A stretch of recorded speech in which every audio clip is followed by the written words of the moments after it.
So, iyan po ay diskarte ni Bongbong Marcos Jr. Dati na po niyang ginagawa yan, subalit nung siya po ay naging presidente, madalang na nating nakikita nagkakaroon siya ng podcast. Siguro, upon advice ng kanyang mga PR handlers, yung kanyang mga public relations operators, ay ibinalik po nila ang podcast ni Marcos. No? Twice a week ang alam ko. At nung nakaraang gabi po sa kanyang podcast, binanggit po ni Marcos Jr. na hindi na daw niya kaalyado at hindi niya magiging kaibigan ang yung mga nagpapahirap sa taong bayan na wala pong ginagawa para maibsan at mabawasan ang paghihirap ng ating mga mamamayan. Talaga lang. Kung totoo, tunay at seryoso ang pahayag ni Bongbong Marcos Jr., edi dapat nag-resign siya kaagad, ano? Bumaba na siya sa kanyang kapangyarihan sapagkat siya po ang nagiging dahilan at pangunahing sanhi kung bakit lumulubha at lumalawak ang kaganapan ng kahirapan sa ating bansa na dinaranas ng milyong-milyong mga Pilipino. Klaro po yun. Simula nang umupo po si Marcos Jr., 52% po ang mga Pilipinong nakakaranas ng gutom o hindi kompleto na pagkain araw-araw. And almost 58% ng ating mga kababayan po nabubuhay sa laylayan ng kahirapan. Yan po ay nagsimula nung siya po ay umupo sa kanyang 3 taon bilang Pangulo ng Bansa. So, masayang-masaya kami na marinig ang very nice discussion po ninyo kay Eric. Thank you, Ma'am Elena and Joaquin Chavez.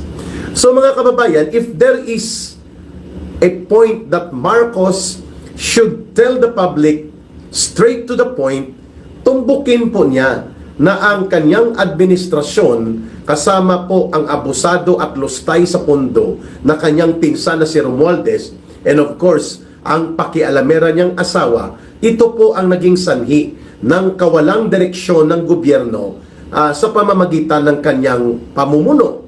In fact, ang sabi nga ni Vice President Sara Duterte, Marcos Jr. does not know how to lead the country. He does not know how to run a government. Totoo naman po. Mantakin mo, alam naman niya na butal-butal ang mga budget. Walang laman ang maraming mga blankong items nang ipinadala sa kanila. Dahil minadali po yon ng Vice-Cam, pinalusutan ng mga congressional insertions maliban sa pork barrel, kundi mga pandaraya na budget at pinakialaman pati ang special accounts supposedly for protected accounts ito ng calamity fund, including ang use of income ng mga agencies of government, no? Umaabot po sa mga 700 billion pesos mahigit ang hindi may paliwanag na mga minanipula at dinistrongka na budget components sa 2025 General Appropriations Act, subalit pinirmahan pa rin po ni Marcos Jr. At yan po ay magre-resulta sa malaganap na kahirapan at kapag malaganap ang kahirapan po, isa lang ang pinanggagalingan niyan kaagad. Ang mga pondo na dapat na itutulong at naibubuhos ng gobyerno para sa serbisyo, sa pagpapalago ng agrikultura at pagpapalakas ng mga kailangang infrastruktura ay hindi napapakinabangan ng taong bayan. Kaya mas malaganap po ang insidente ng kahirapan. Mahirap bang intindihin yon na ikaw ang sanhi niyan, Ginoong Marcos? You are the very source why poverty and misery have become the order of the day since you become president para po sa mga milyong-milyong mga Pilipino. Di ba ba? Malinaw yan. So kung mayroon kang tinutukoy na hindi na daw niya magiging kaalyado, hindi na niya magiging kaibigan ang mga nagpapahirap sa sambayan ng Pilipino, then Marcos is talking none other about himself. Di po ba? Yan naman po ang pinaka-simple na lohika dyan eh. O sige, let's take out muna si Marcos sa equation.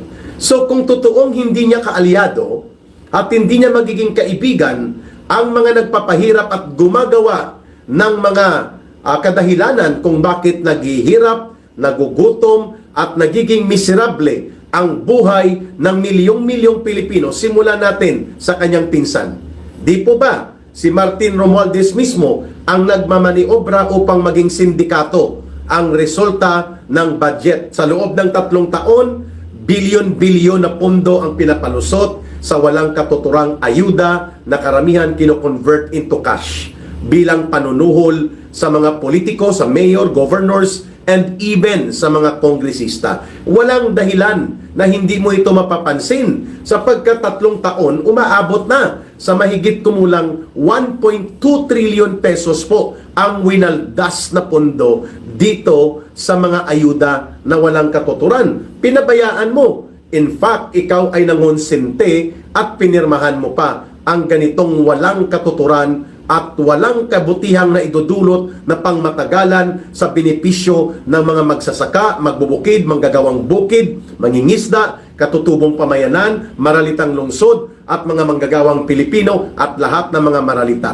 They don't benefit strategically and even tactically into this nonsense na pangungurakot na pondo in the guise of ayuda.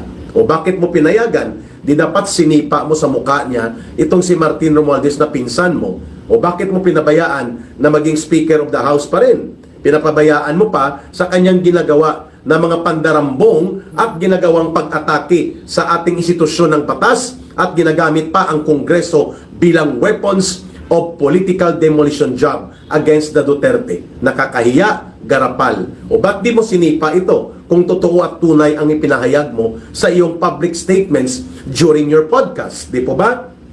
Pangalawa, ang flood control project, dinisenyo yan nila Martin Romualdez, kasama ka na malamang, upang madaling maitago at mailusot ang pagnanakaw, ang pandarambong sa kaban ng bayan.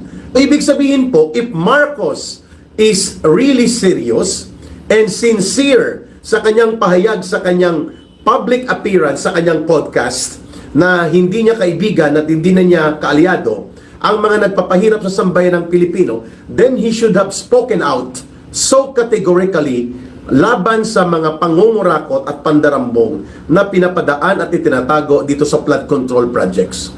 Mantakin niyo mga kababayan, even his sister, Senator Amy Marcos, ay nagsasabi in 2023 and 2024 alone, there were around 1.2 or 1.3 trillion pesos na na-allocate para sa flood control projects, subalit ang kalahati o mahigit nito ay ninakaw lamang ng mga politiko at karamihan sa kanila mga kongresista na naging kontratista at kontratista na naging kongresista. Kagaya nila Saldico ng Ako Bicol, kagaya po nito nila mistisong bangos na paislang-islang pag nag-English, itong one-rider party list congressman na si Gutierrez, no? Si Tonton Gutierrez yat ang pangalan nito. Tonton Gutierrez talaga. Ikaw ka, Erika. Itong si Tonton Gutierrez ng one-rider party list, mahigit 2 bilyon ang kinontrata ng pamilya nila na mga kontrata, infrastruktura, at alam natin, sinasabi ni Mayor Magalong, hindi bababa sa 40% kickback niyan. Di po ba? Pa-English pa itong mistisong bangos na ito na kontratista din ng pamilya bago pumasok sa politika gamit ang party list.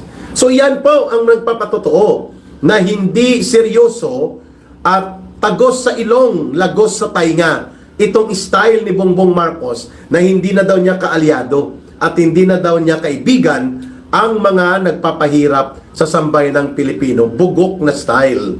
Ito nga, hindi ka nga makapagsalita, no? Way back sa mga taong bayan na iyong pinagsabihan na dapat mapakinggan nila ang iyong mga binabanggit, wala naman pong nangyari kundi puro dada at ngawa, no? Mga kababayan, balikan po natin itong hungkag, lagos sa ilong, tagos sa tainga na mga pinagsasabi ni Marcos sa kanyang podcast. Binabanggit niya, ulitin ko, kaya nga po yan ang headline ng ating balita at talakayan, na hindi na daw niya kaibigan at hindi na niya Kimura Dolores magiging kaalyado ang mga nagpapahirap sa sambayan ng Pilipino. Kaya pinuna natin siya. Kung mayroon siyang unang sinipa ay ang kanyang pinsan. At dapat siya mismo nag-resign na rin kasi konsentidor na at diskartidor pa itong mga nagiging pahayag ni Ginoong Marcos, no? Mas pinaniniwalaan ng nakakarami ang kasinungalingan.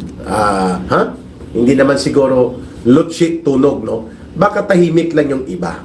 Kasi kung naniniwala lahat kay Marcos, hindi na totoo na bumabagsak ang kanyang survey, approval and trust rating, at makikita nyo, naghihikahos si Marcos para bawiin ang kanyang pangalan, ang kanyang trust and approval rating. So kung tama yung banggit mo, Lotse Tunog, na hindi naniniwala ang mga tao sa katotohanan at kasinungalingan ang pinaniniwalaan nila, di ibig sabihin po, bibong-bibo pa rin si Marcos. I do not believe that.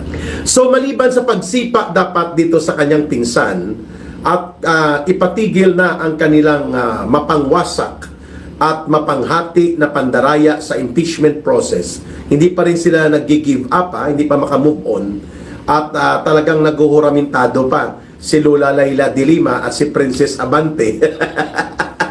Sinamahan pa ng 5 mga senador ng walang respeto at paggalang sa majesty of the law and the integrity of the court, lalo ng Korte Suprema, lalo na itong si Senator Itbulaga Tito Soto, si Kiko Sharon Cuneta Pangilinan, si Bam Aquino, feeling Ninoy Aquino din, si Erwin Tulfo na convicted 2 counts with finality sa libel crime niya na crime of moral turpitude sa Supreme Court na po yan, na final conviction, at itong si Risa Hontivirus of the category according kay alias Rene, tanim witness modus operandi niya, at itong si sino pa kasama nila, si Erwin Tulfo, si Itbulaga Senador, Hontivirus, si Pangilinan, at si Aquino. 5. No, 5 po sila. Minda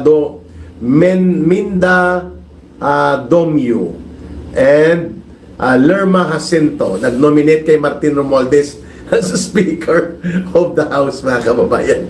Kaya nga, ang ibig nating sabihin, binabanggit ni Professor Winnie Munsod.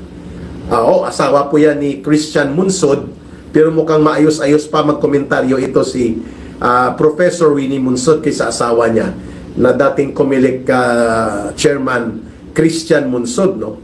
Sabi niya, Bongbong Marcos ay talagang walang direksyon ang kanyang gobyerno in the next 3 years.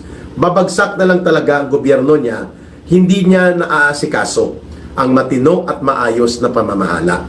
Sa interview po ito ni Professor Winnie Munsod, no, kay Hizon, no, isang journalist. At ang sabi niya, do not listen to what he says. Look what he does. No? So tama, tingnan natin kung anong ginagawa niya. Mantakin mo, pirmahan mo ang budget na butal-butal at may mga blanco. Kaya pinuna ni Pangulong Duterte at nila Congressman Ungab, nagalit pa siya. Fake news daw. Yun pala totoo. Kasi pinatotohanan mismo ng ilang miyembro ng Senado at miyembro ng Kongreso na mayroong butal-butal, and in fact pinakita nga nila Congressman Ungab at nila Pangulong Duterte 28 items coming from 13 pages, may mga butal-butal, may mga blanco, and yet pinirmahan ni Marcos at pinalusot niya bilang General Appropriations Act of 2025, sindikato at inistapa na budget. Ngayon sasabihin mo naman na ang taong bayan na pinapahirapan ng mga kaibigan at kaalyado mo, hindi mo na magiging kaibigan at kaalyado ang mga taong ito. Yun ang ginagawa ng pinsan mo. Yun ang ginagawa ng anak mo. Yun ang ginagawa ng mga aliporis mo sa Kongreso. O ba't di mo sila pagsisipain? File ka ng kaso, ipahabol mo sa ombudsman, or better, sama-sama na kayong mag-resign. Di po ba? O pangatlo, anong ginagawa nitong palagi na lang nagsisigaw na bobo, pero ang pinagsasabihan niyang bobo, sarili niya mismo. Itong si Larry Gadon Asong Ulol ang tawag sa kanya ng taong bayan ngayon, nagsasahod at nakakakuha ng pondo mahigit 4 na milyon na pesos taon-taon sa taong bayan, or almost 5 million pa nga, no? Mga kababayan, ang kanyang item, Presidential Advisor on Poverty Alleviation, pero dapat pinalitan ito, Presidential Advisor on Poverty Perpetuation. Ibig sabihin po ay palaganapin at lalo pang patindihin ang kahirapan. Kaya nandyan si Larry Asong Ulol Gadon. No? Yun pong katawagan sa kanya. O ba't di mo sinipa? Ba't di mo pinangalanan? If you are sincere dito sa tinatawag mong na mga hindi mo na magiging kaalyado sila, no?